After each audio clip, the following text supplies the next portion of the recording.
Welcome home. I'm Dr. Thema, a minister, licensed psychologist, and sacred artist, and this is Homecoming, a podcast to facilitate your journey home to yourself. While I will provide weekly inspiration and mental health tips, this podcast is not a substitute for therapy. I'm so excited you're on the journey. If you want to request specific topics or share your progress, email me at homecomingpodcast@gmail.com. Also, after you listen, be sure to like, subscribe, and share. Let's begin. Welcome home, Cojourners.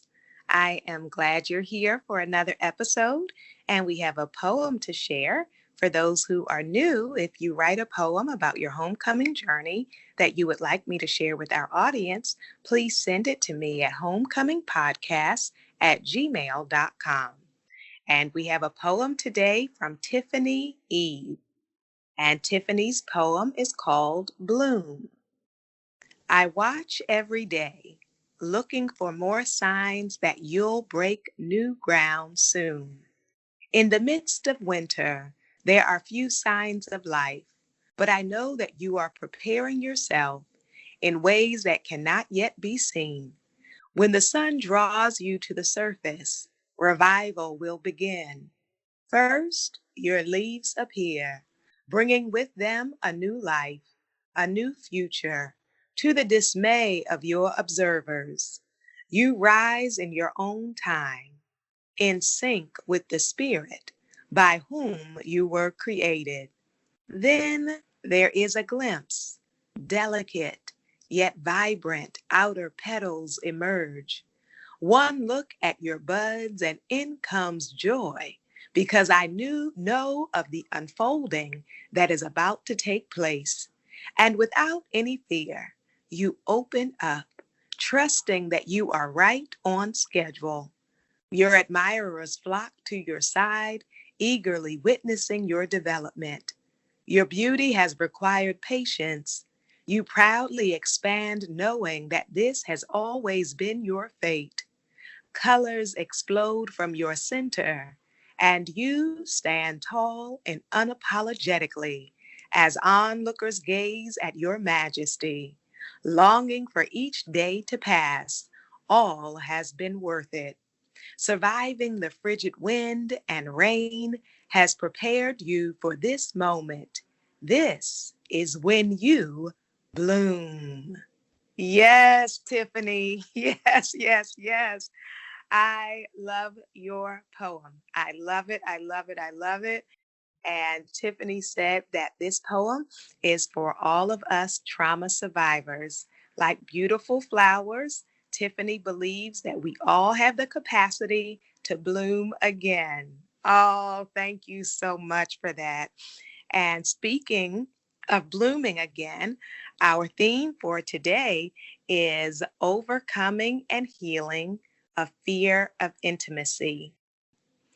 This is so important, and this topic also came by request from several of you who become very anxious when you think about being connected with others, become very anxious when you think about what it will mean to be known, for people to really see you, can feel frightening, stress provoking, overwhelming. And so you may find yourself either avoiding relationships altogether, or you're in relationship or in friendship, but you don't let people really get to know you, to see you, to experience you, or you push through that, but you constantly have this sense of dread and a fear. And I want to invite you to just take a moment to reflect on where you are as it relates to the fear of intimacy, the fear of connection, the fear of being seen and known. And it may be a fear that you're very much aware of. And so as soon as you heard the title, you said, this is for me. Or you may not have really thought about it, but as you start to consider some of your patterns in relationships, you may be able to acknowledge that perhaps a part of the way you have functioned with people is related to a fear of intimacy. And then there may be those of you on the journey who can give a testimony in some ways that you had that fear in the past, that you worked through it, you healed it. Of course, we're never all perfect, but you feel in a lot of ways that you're on the other side of it, that you have been able to connect in relationship, in partnership, in companionship, in friendship, and to truly be open and present and really being able to share with people in intimate ways. And so, wherever you find yourself, I am glad that you're here. And so, this fear of intimacy for some people may be rooted in childhood experiences of abuse or neglect. And so, as a result of people who were supposed to care for or nourish and nurture you, as a result of them mistreating you, harming you, violating you, or as a result of them not being intentional and respectful and consistent and reliable as it relates to your needs, both physically and emotionally, you may have develop this anxiety that people are not really going to show up for you, or that if you let them in too close, they're going to discover something bad about you or wrong with you, and then they are going to leave like everyone else. And so we have done episodes on abandonment issues and trust issues, which are connected, which are related. And if you haven't heard those episodes, I encourage you to check them out.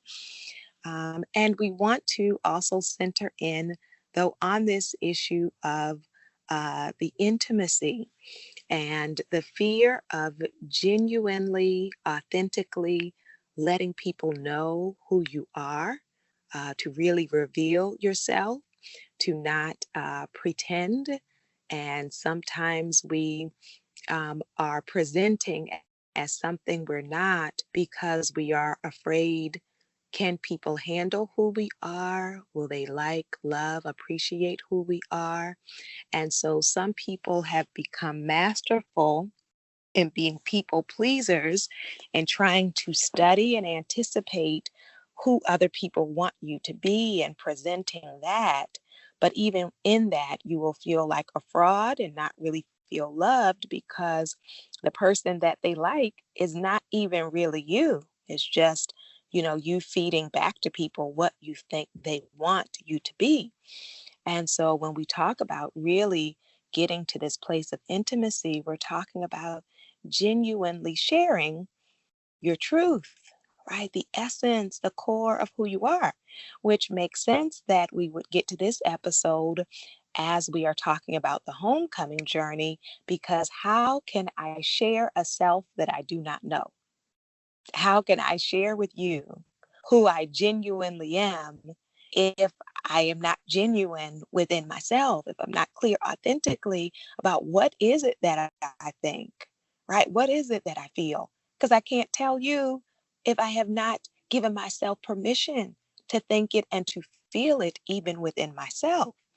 And so to really shift uh, past that fear of intimacy is not only that genuine sharing, but it is also being able emotionally and physically to experience closeness and connection with others, right? And so sometimes you can feel like I'm around people, but I am still by myself, that I am holding back, that there is a wall between me and the world. And sometimes we have put that wall in place as a shield of protection, as a force field, because we don't want to get hurt, right? We don't want to be disappointed. We don't want to be rejected. And you can feel like you still have power, right? If I keep my wall up, and things don't work out in this friendship or relationship, it doesn't matter to me, right? It doesn't matter to me because my wall was up And I didn't let you get to really know me anyway, right? So one way or another, if you here or there, it doesn't matter because I'm not really present. Yes. So it is a way of us protecting our hearts and our spirits. But what you can also hear in that is the ways it can be self sabotaging because I am afraid to be all in. And so the other person can sense that and is also often usually then holding back because they can feel how fragile the connection is, right? And so um, when I say fear of intimacy, it also means that there is a part of you uh, that would like connection, right? That there is a part of you that, even though it is frightening, desires closeness, companionship, desires to be known, desires to be heard, desires to be felt, desires to be appreciated. And so we want to really work through that. I encourage you to think about which aspects of yourself you hold back. And for some of you, you're going to say all of them. All of them. I don't let people know me at all. And if that is the case, you're in the right place. You're in the right place. And I'm glad you're here and glad you're listening. And for those of you who can connect in some areas and not in others, you can think about in which areas. So, emotionally, do you feel comfortable sharing with people what you feel, right? Cognitively or psychologically, are you comfortable sharing your thoughts? Sexually, are you comfortable sharing your body? Are you comfortable with intimacy?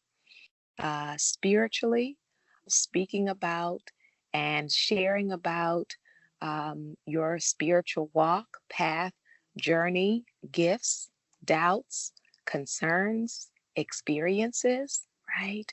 So, what are the parts of yourself that you feel uh, disconnected from other people?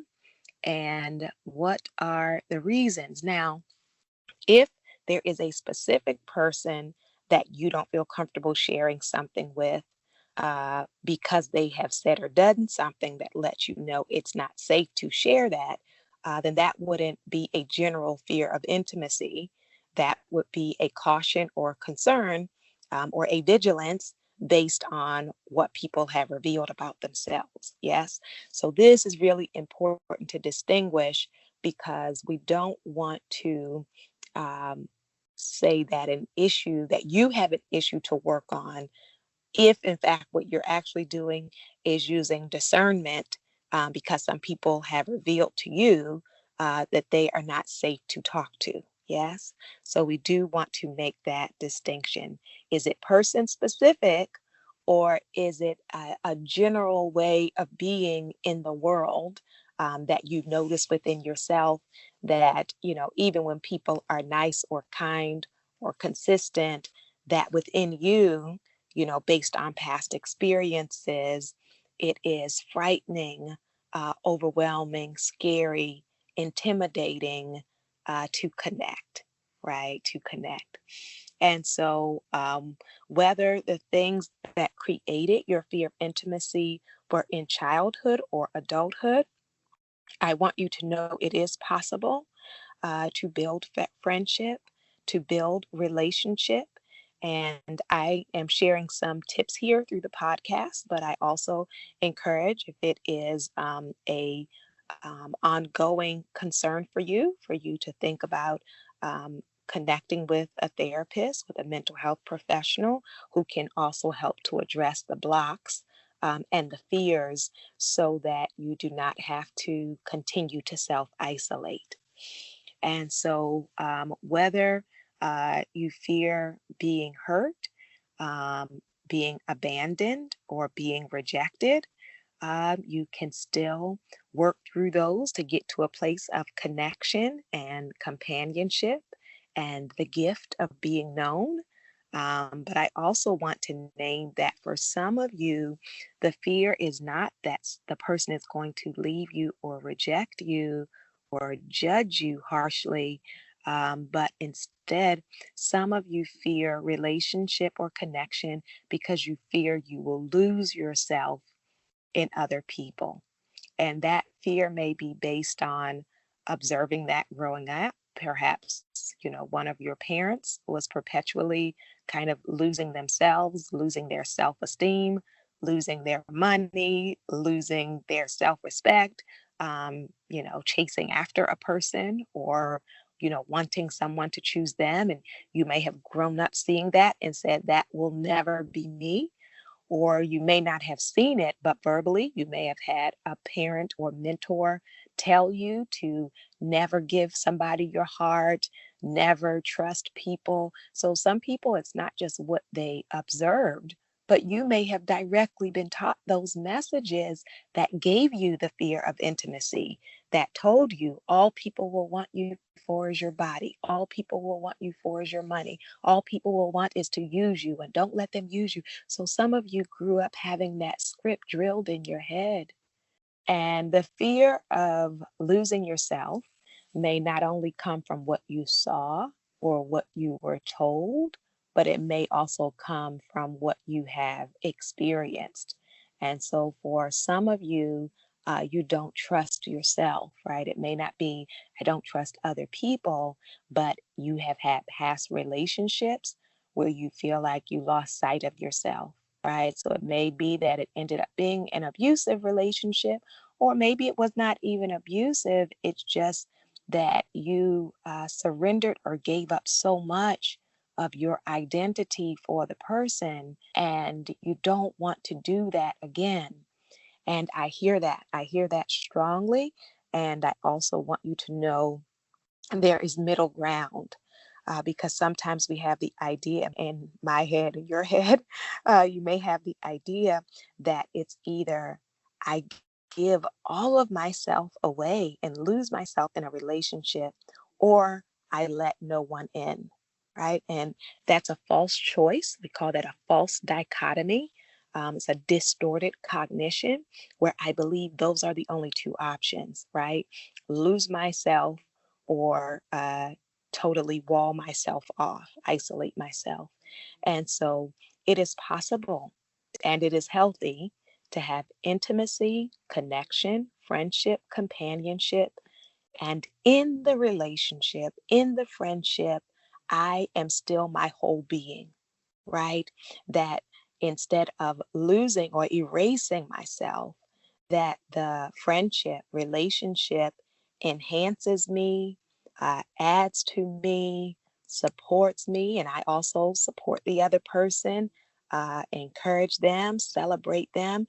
And so we are mutually coexisting instead of it being 100% the other person and 0% of me. Yes. So it may more so be the nature of these friendships, the nature of the relationships, right? Because if my only experience is in one sided friendships and one sided relationships, then of course I will believe to protect my mind, my body, my heart, my spirit, I have to stay away from people, right?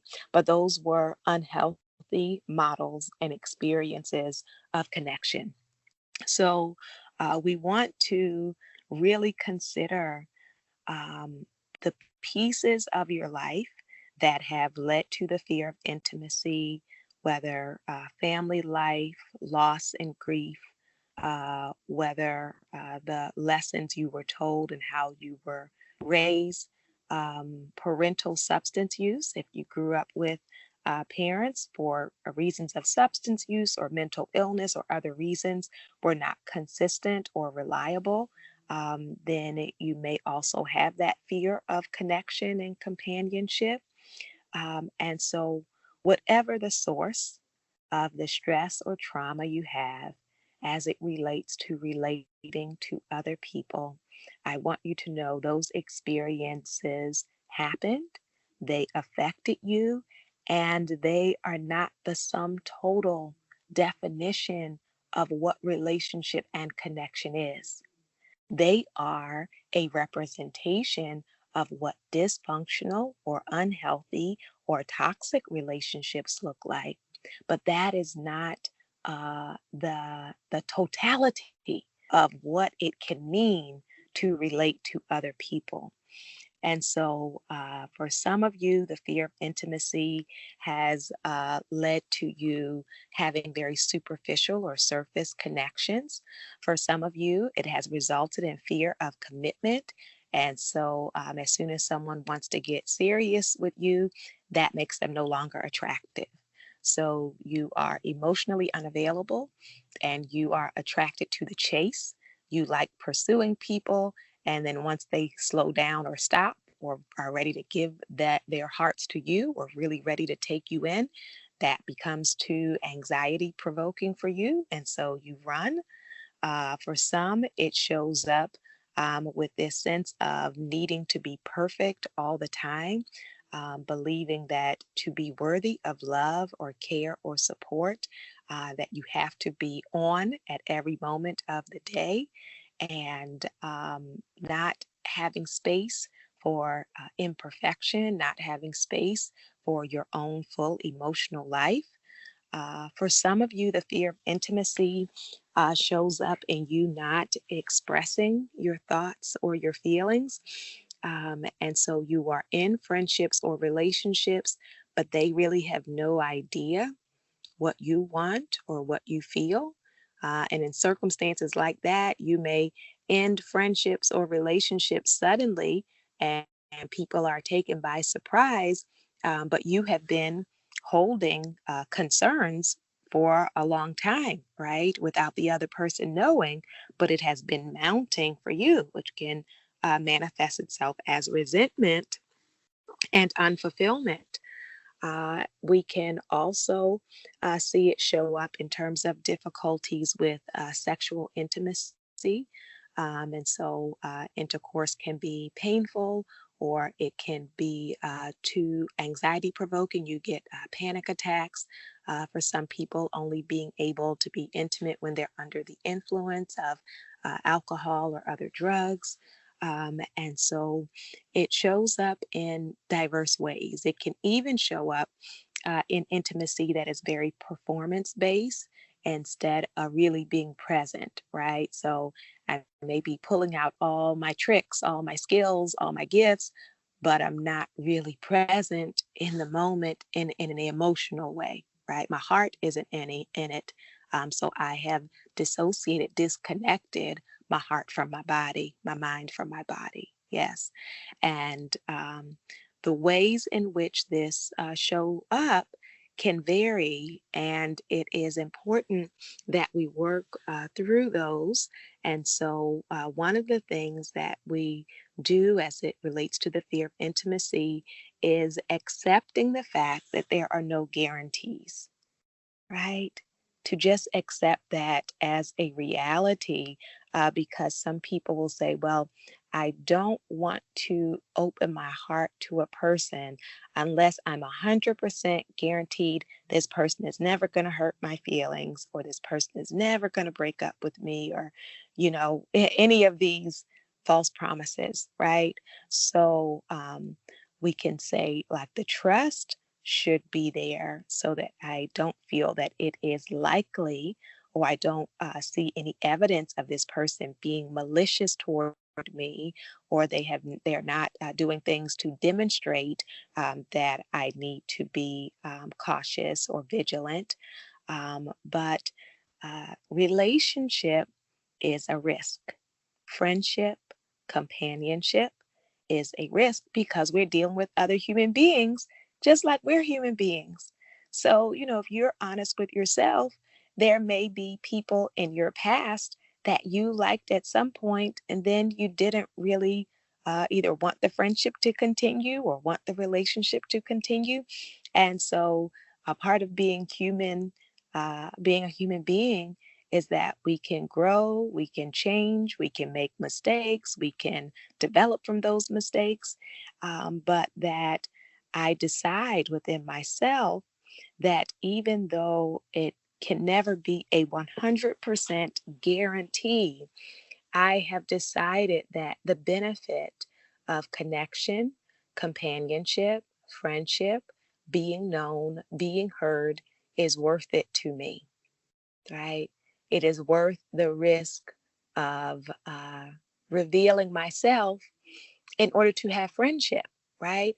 If I never relate to anyone, if I never tell anyone the truth, then I don't really have any friends. I have acquaintances, but I have not invited anybody into real friendship connection with me, right? So I decide to take the risk to share with people what I really think, what I really feel, some of the things that I have been through. I take the risk of sharing them, right? And the gift of it is there is a gift in shattering silence. And I discover along the way that although I have encountered some counterfeits, while I have encountered some fake friends, I also have been blessed to experience some people who were genuine, to experience some people that were authentic, to experience some people that were accepting and loving and validating. And that is the gift of it, right? So to know it is a risk, but when you connect with the right and real people, whether it is seasonal or for a lifetime, that those connections are a blessing, right? A blessing that is worth the risk of sharing your thoughts, your feelings, yourself.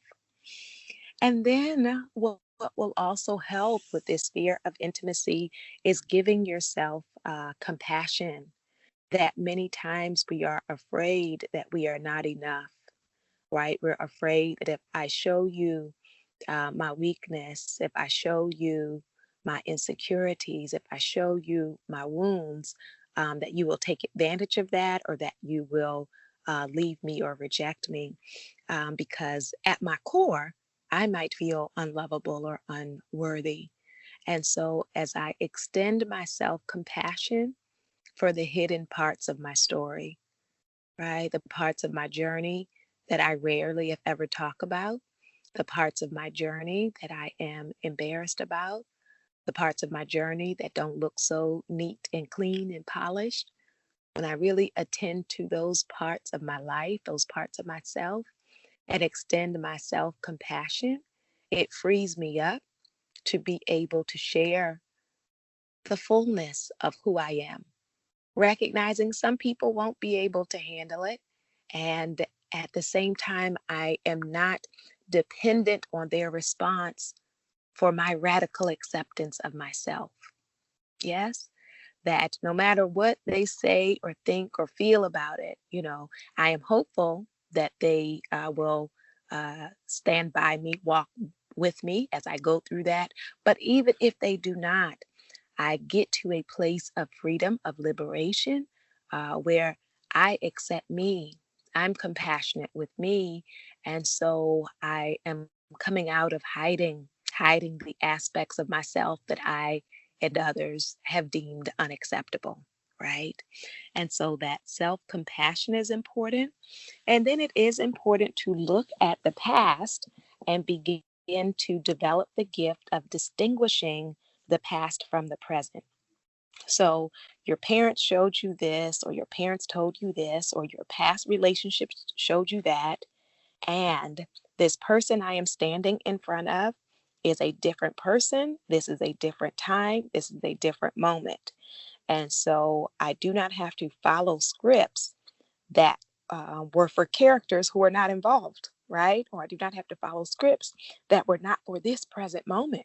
Perhaps that was my script last year, 5 years ago, right? But what is present? What is the present telling me? What do I choose to say to the present? And what are the areas of my heart, mind, body, and spirit that I need to heal, so that I do not have to put old scripts on new circumstances. I do not have to put old scripts on new circumstances because I can see the past as the past, right? I can see the past as the past. I don't have to pretend it didn't happen, right? All of that did happen. And it was painful and it hurt. And you hope, and I hope you never have to go through that again. And can you consider that the present moment is not your past? Can you just give yourself permission to consider that possibility that the past does not have to keep repeating itself, right? Now, it's different if I'm seeing patterns and signs and indications that this is a repeat of this former cycle. But if that is not present, then I free myself, I free my new friends, I free my new partner, or I free old friends and partners who have outlived the past to be able to write a new script together. And then tuning into your discernment and your inner voice. And I know this is a challenging one for those who have had a rough beginning, because you can feel like the inner voice can lead you wrong, because the inner voice is always saying alarm, alert, run, run, run, right? So needing to develop the capacity to check in with myself of, am I being triggered? Am I being anxious or panicked because of my past? Or is there something in the present moment that is setting off my alarm? Right? And you can develop that skill over time. It's not as easy as I say this one sentence and then you've got the skill, but the more you cultivate space, time, and permission of checking in with yourself, the more you will start to learn and have insight about, is this my past making me panic, or is there something happening right now that is telling me to step back, right? And that's an important skill to hone over time. And then I encourage you to think about intimacy as a continuum, not as an either or. Right? When we think of it as either or, you may be saying to yourself, I'm no good at intimacy. Right? So you keep speaking that over yourself, you keep saying that, and you keep believing it, versus recognizing there are different aspects of intimacy, there are different aspects of connection. And so the truth may be, I am growing in my capacity for intimacy. I am seeking to be more open to intimacy. I have made some progress as it relates to letting people in. I have made progress by sharing this thought or this feeling that in my past I would not have shared. And so, really beginning to see your progress along the way. And then the last one I will say is patience. That however old you are, you may have been locked into this wall or this disconnection. And so to take the wall down, to work through the fears, is not an overnight process. But I see you, I honor you, and you're worth it. And authentic friendship is worth it. Good love is worth it. Beautiful companionship and connection are worth it. And so it will not be a perfect journey. It may have some stumbles along the way. As I mentioned, there are some counterfeits that you may encounter. And I encourage you to continue to come home to yourself, recognizing and telling yourself the truth. So, if a part of your authentic desire is friendship, connection, companionship, and you feel fear in those areas, to give yourself permission to work through the fears so that you can have the fullness of what your heart desires. I'm glad you all are here, and I am glad for the friendships and connections that you have and that you will have, that you have now and that you will have. I invite your soul to tell your heart, mind, body, and spirit, welcome home.